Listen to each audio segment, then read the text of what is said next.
Guys, मैं हूं मनीष वर्मा और आपका स्वागत है हमारे चैनल लर्न ऑफ टेक्नो पर। डियर फ्रेंड, आज ये हमारा थ्योरी का सेशन है जिसमें हम वेल्डिंग के बारे में पढ़ रहे हैं। इससे पहले हमारी कई क्लासें हो चुकी हैं। पहले की क्लासें आपने नहीं देखी है तो डिस्क्रिप्शन में लिंक मिल जाएगा, वहाँ से आप पहले की वीडियो को देख सकते हैं। ठीक है, चलिए आज की क्लास को शुरू करते हैं, आगे बढ़ाते हैं क्लास को। तो आज हम क्या पढ़ेंगे? आर्क वेल्डिंग मशीन के बारे में। क्या आर्क वेल्डिंग मशीन के बारे में पढ़ेंगे। ठीक है डियर फ्रेंड, इसके क्या क्या प्रकार होते हैं, कौन से इसके यूज होते हैं यानी प्रयोग होते हैं। तो आर्क वेल्डिंग मशीन क्या है? आर्क वेल्डिंग प्रक्रिया में ताप का स्रोत विद्युत यानी इलेक्ट्रिसिटी है। आर्क वेल्डिंग में ताप हीट का स्रोत क्या है? इलेक्ट्रिसिटी होता है। यह ताप जिन मशीनों द्वारा सप्लाई किया जाता है उसे आर्क वेल्डिंग मशीन कहते हैं। ठीक है, जिस मशीन के द्वारा ये जो लाइट है इसको क्या है सप्लाई किया जाता है या फिर हीट के रूप में कन्वर्ट किया जाता है, हीट बनाया जाता है इसका, उसे क्या कहते हैं? आर्क वेल्डिंग मशीनें कहते हैं। कौन सी होती हैं, क्या क्या इनके यूज होते हैं, उनके बारे में भी देख लेते हैं। इसके यूज क्या क्या है, क्या दिया हुआ नेक्स्ट, इसके यूज। तो यूज इसके क्या क्या है? इन मशीनों के द्वारा आर्क वेल्डिंग के लिए एसी या डीसी सप्लाई प्रदान की जाती है। एसी का होता है अल्टरनेटिंग करंट और डीसी होता है डायरेक्ट करंट। ठीक है, अल्टरनेटिव धारा और धारा आपने पढ़ी होगी, डायरेक्ट।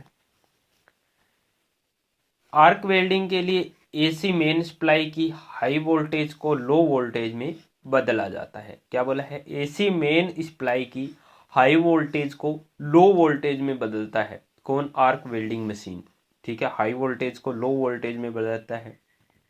आर्क वेल्डिंग के समय करंट का नियंत्रित करने के लिए इन मशीनों का प्रयोग वो किया जाता है। क्या? आर्क वेल्डिंग करते समय करंट को नियंत्रित यानी कंट्रोल करने के लिए इन मशीनों का यूज है वो किया जाता है। कौन से इनके टाइप होते हैं, इनके प्रकार कौन से होते हैं? तो वो है एसी वेल्डिंग और डीसी वेल्डिंग मशीन। कौन सी? आर्क वेल्डिंग मशीन और direct current welding machine. Sorry, arc welding machine में alternative current machine welding machine और direct welding machine DC machine. तो एसी वेल्डिंग मशीन कौन सी होती है? एसी का अर्थ है अल्टरनेटिव करंट। क्या? Alternative current. यह मशीन इसे चार्ज करती है। यह मशीन इसे क्या करती है? चार्ज करती है। इसके फ्लो की दिशा को 50 से 60 साइकिल प्रति सेकंड में उल्टी दिशा में बदलती है। यानी कि 1 सेकंड में 50 से 60 साइकिल वो इधर से इधर, इधर से इधर, इधर से उधर होते रहते हैं। किसमें? अल्टरनेटिव करंट में, एसी करंट में। ठीक है, इसके बाद में एसी वेल्डिंग मशीन आपको दिखाई हुई है। ठीक है, आगे इसमें क्या दिया हुआ है? आगे इसमें दिया हुआ है एसी वेल्डिंग मशीन में एसी वेल्डिंग ट्रांसफार्मर का प्रयोग किया जाता है। ये मेन एसी सप्लाई को एसी वेल्डिंग सप्लाई में बदलते हैं। एसी मेन सप्लाई की हाई वोल्टेज को लो एम्पियर होती है। एसी मेन सप्लाई की हाई वोल्टेज और लो एम्पियर होती है, जबकि एसी वेल्डिंग सप्लाई में लो वोल्टेज और हाई एम्पियर होता है। किसमें बदल देता है? वेल्डिंग सप्लाई में लो वोल्टेज और हाई एम्पियर में होता है।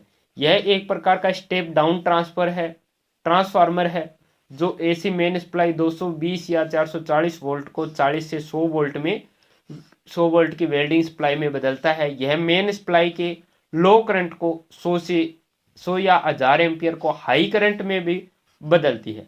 एसी वेल्डिंग मशीन बिना एसी मेन सप्लाई के प्रयोग नहीं की जाती है। यानी कि एसी वेल्डिंग मशीन में मेन सप्लाई है वो एसी चाहिए होती है। ठीक है, ये ज़्यादा कोई इंपॉर्टेंट नहीं है, जल्दी जल्दी इनको कवर कर लेते हैं। डीसी वेल्डिंग मशीन क्या है? डीसी वेल्डिंग मशीन है वो दो प्रकार की होती है। डीसी वेल्डिंग मशीन है वो दो प्रकार की होती है। कौन सी होती है उनको भी देख लेते हैं। तो इसमें कौन सा दिया हुआ है? वेल्डिंग जनरेटर सेट और वेल्डिंग रेक्टिफायर। क्या दिया हुआ है इसमें? वेल्डिंग जनरेटर सेट और वेल्डिंग रेक्टिफायर।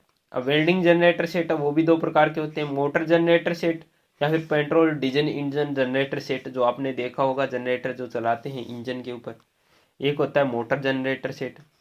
ठीक है, तो मोटर जनरेटर सेट में क्या होता है, यह वेल्डिंग में सबसे अधिक प्रयोग किए जाने वाली मशीन है। यह बिजली की मोटर द्वारा चलता है। इसमें मोटर व जनरेटर दोनों एक ही शाफ्ट पर फिट होती है। इसकी मोटर वो एसी व डीसी मोटर द्वारा चलाई जाती है। इसके लिए मेन सप्लाई आवश्यक होती है। इन सेट में आर्क वोल्टेज 15 से 45 वोल्ट तक होती है। ओपन सर्किट वोल्टेज वो 60 से 100 वोल्ट के बीच में रखी जाती है। इससे आर्क बनाने में आसानी रहती है। यह 20 एम्पियर या 1000 एम्पियर तक करंट देने की क्षमता रखता है। डीसी वेल्डिंग जनरेटर सेट का प्रयोग निम्नलिखित कारणों से किया जाता है। क्या क्या रीजन होते हैं कि डीसी वेल्डिंग जनरेटर सेट हम यूज कर सकते हैं, तो इसके कुछ एक रीजन है, उनको देख लेते हैं। क्या है, यह एसी मेन सप्लाई द्वारा डीसी वेल्डिंग सप्लाई उत्पन्न करता है। जहां बिजली की मेन सप्लाई न हो वहां पर इसे इंजन द्वारा चलाया जाता है। इसके द्वारा वर्कपीस तथा इलेक्ट्रोड की पोलैरिटी का चुनाव किया जाता है। इससे ऊष्मा का वितरण इलेक्ट्रोड तथा बेस मेटल में किया जाता है। इसके द्वारा नॉन फेरस मेटल की वेल्डिंग की जाती है। क्या बोला है, डीसी वेल्डिंग से नॉन फेरस मेटल की वेल्डिंग है वो की जाती है। ठीक है, आगे इसमें जनरेटर सेट ये दिया हुआ है, ये आपने देखा ही होगा, नॉर्मली आपको देखने को मिल जाता है, घरों में भी यूज करते हैं, अब ज्यादातर बहुत जगह यूज होने लगे हैं जनरेटर सेट। नेक्स्ट है इंजन जनरेटर सेट। नेक्स्ट क्या है, इंजन जनरेटर सेट। इसमें क्या दिया हुआ है, इंजन जनरेटर सेट में जिस जनरेटर का मोटर की बजाय पेट्रोल या डीजल इंजन से चलाया जाता है उसे इंजन जनरेटर सेट कहते हैं। इसका प्रयोग वो साइट वर्क, किसके लिए, साइट वर्किंग के लिए, वहां पर क्या होती है, एसी करंट की जो है वो आपूर्ति नहीं हो पाती है, वहां पर इनका यूज करते हैं। इसे एक स्थान से दूसरे स्थान तक ले जाने के लिए पहिया रेडी का प्रयोग करते हैं। डीसी जनरेटर सेट है वो महंगा होता है, इसकी देखभाल अर्थात रख रखाव महंगा होता है। यह चलते समय आवाज भी बहुत अधिक करता है, क्योंकि इंजन जब चलेगा तो आवाज उत्पन्न करता ही है। ठीक है, आगे क्या दिया हुआ है नेक्स्ट देख लेते हैं। इसमें नेक्स्ट ये इंजन का जो है वो जनरेटर सेट है उसका फिगर दिया हुआ है।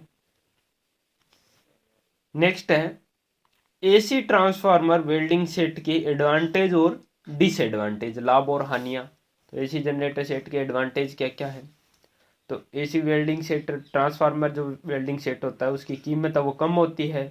इसमें आर्क ब्लो का दोष नहीं आता, रख रखाव का खर्च बहुत कम होता है, या आवाज नहीं करता है, आर्क ब्लो का डर नहीं रहता है।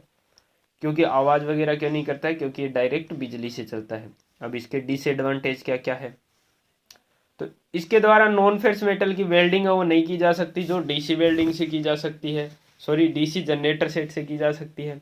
इसमें बिना फ्लक्स कोटिंग के इलेक्ट्रोड प्रयोग नहीं किया जा सकता, लेकिन डीसी में किया जा सकता है।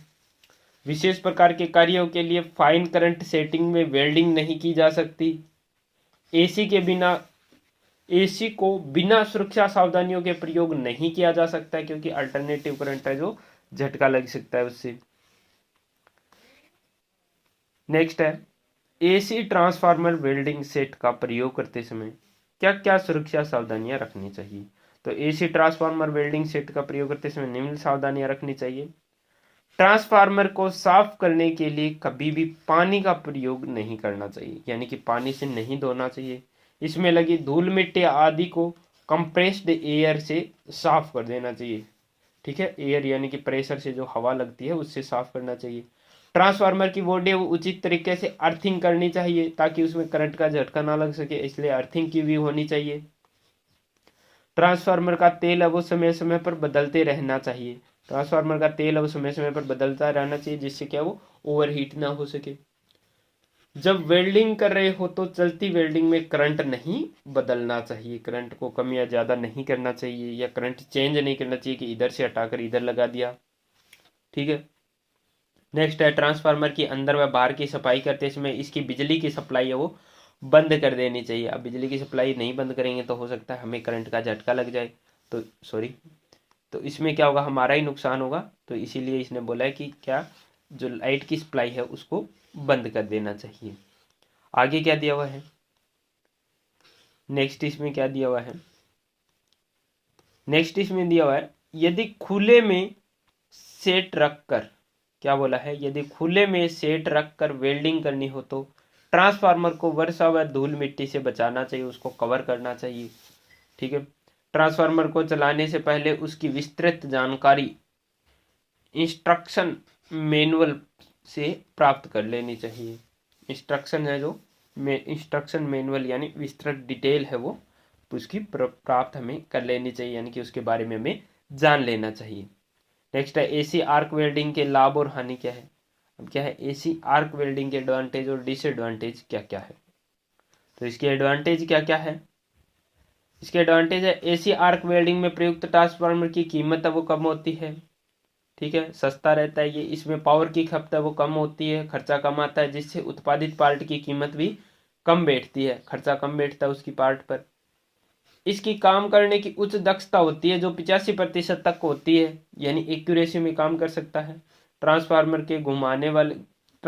में घूमने वाले पार्ट नहीं होते हैं, जिससे इसकी मेंटेनेंस का खर्चा वो कम आता है, क्योंकि घूमने वाले पार्ट नहीं हुए तो वो घिसेंगे नहीं। इसमें आवाज़ कम होती है। एसी वेल्डिंग में आर्क ब्लो की समस्या वो कम होती है। अब इसके डिसएडवांटेज क्या क्या है उनके बारे में भी थोड़ा देख लेते हैं।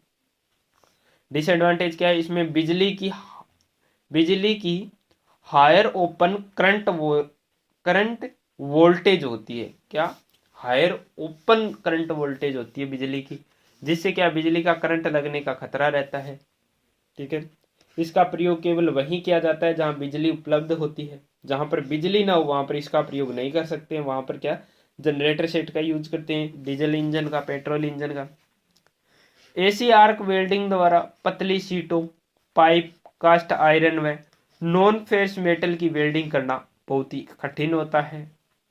इसी में नंगे व बिना फ्लक्स के इलेक्ट्रोड का प्रयोग नहीं किया जा सकता है, उससे क्या होगी, वेल्डिंग नहीं होगी। ठीक है। नेक्स्ट है डीसी वेल्डिंग के क्या क्या लाभ और हानियां हैं। डीसी वेल्डिंग के एडवांटेज और डिसएडवांटेज क्या क्या है। तो एडवांटेज क्या है, डीसी आर्क वेल्डिंग में ताप को इलेक्ट्रोड और मुख्य धातु यानी बेस मेटल में विस्तृत किया जाता है। यह पोरोसिटी के कारण ही संभव हो पाता है। क्या, बेस मेटल में विस्तृत करने के लिए क्या है, ये पोरोसिटी जो होती है उसी के कारण क्या होता है, ये संभव हो पाता है। इस वेल्डिंग में पूरी तरह से नए व पतली कोटिंग किए हुए इलेक्ट्रोड का प्रयोग किया जा सकता है। इसका प्रयोग फेरस व नॉन फेरस मेटल की वेल्डिंग के लिए हम करते हैं, डीसी वेल्डिंग का। नॉन फेरस मेटल के लिए क्या है, एसी वेल्डिंग का हम यूज नहीं कर सकते हैं। पोरोसिटी के कारण पोजीशन वेल्डिंग आसान होती है। जहां पर बिजली की आपूर्ति नहीं है वहां पर डीजल इंजन या पेट्रोल इंजन की सहायता से डीसी वेल्डिंग की जा सकती है।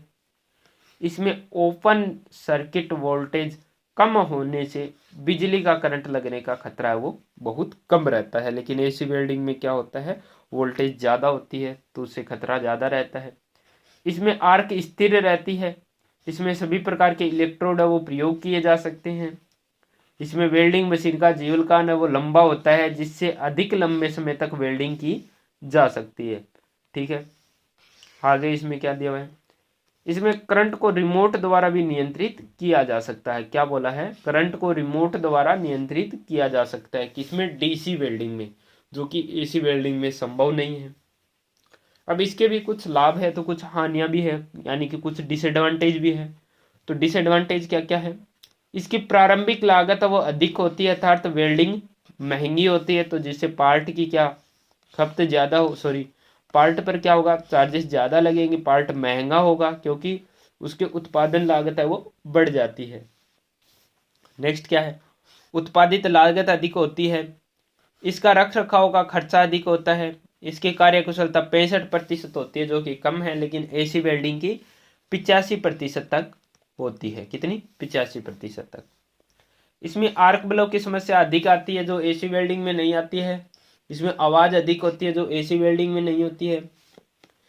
डीसी आर्क वेल्डिंग के लिए अधिक स्थान की आवश्यकता होती है, क्योंकि इसके साथ में डीजल इंजन या पेट्रोल इंजन लगा है, जनरेटर सेट लगा है पूरा। डीसी आर्क वेल्डिंग सेट घूमने वाले पार्ट होते हैं जो जल्दी क्या होते हैं, घिस जाते हैं। घूमने वाले पार्ट है वो जल्दी घिसेंगे तो उसका मेंटेनेंस का खर्चा वो बढ़ जाता है। ठीक है। तो आज की वीडियो में इतना ही। बाकी जो आगे वेल्डिंग रेक्टिफायर है इसके बारे में हम देखेंगे नेक्स्ट वीडियो में। वीडियो अगर आपको अच्छा लगता है तो ज़्यादा से ज़्यादा शेयर कर दीजिए और हर शाम 6 बजे और हर शाम 8 बजे आप हमारे चैनल पर विजिट करना ना भूलें। Wish you all the best.